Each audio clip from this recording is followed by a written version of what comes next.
Airfield थाना double murder घटना सामना आसिला हत्याकांड घटाई अभियुक्त फेरार मारिबा बेलर सीसीटीवी फुटेज अभियुक्त गणेश मल्लिक और प्रदीप मल्लिक बाइक रे फेरार होतिबार दृश्य सीसीटीवी कैद होइछि। सीसीटीवी तथ्य आधार पुलिस तदंत आरंभ करछि।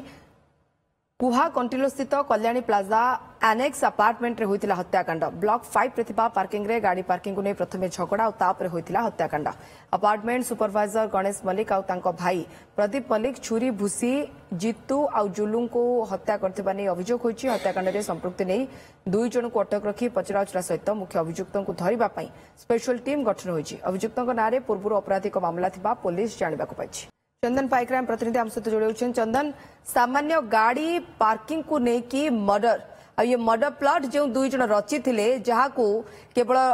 रचि नथिले बरं ताकू सफल हेबारे मध्य एक प्रकार काम करथिले। से दुई जन को सीसीटीवी फुटेज रे चित्र आसीबा परे पुलिस तांको पाखरे पहुंचलानी कि देखो पुलिस ए पर्यंत अभियुक्त मान धरवे संपूर्ण भाव विफल होती कारण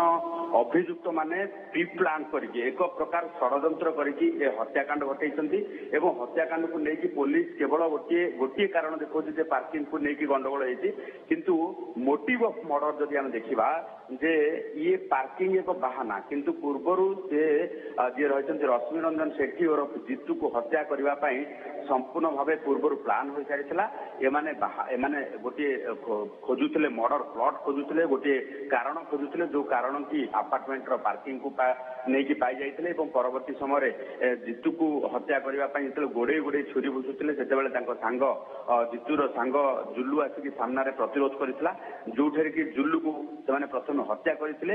हत्या करने जुल्लू जो घटनास्थल में मृत्युवरण करता परवर्ती समय से जीतू को आटाक करते जीतू अति गुरुतर अवस्था रही बेले परिवार लोके जितेबाला हॉस्पिटल को नहीं जाऊे बाटर तार मृत्यु घटी तेज ये घटना पर तत्क्षणात बाइक जोगे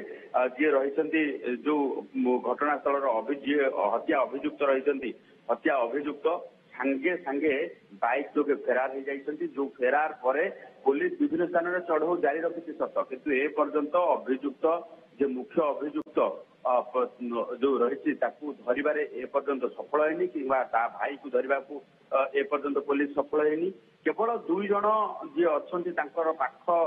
लोक ताकू आनिकी थाना अटक रखी पचरा उचरा करुँच सबुठ बड़ कथा हूँ सीसीटीवी फुटेज रे जना पड़ा जे प्रकृति हत्याकारी किए। बहुत बहुत धन्यवाद चंदन आप सूचना पाई।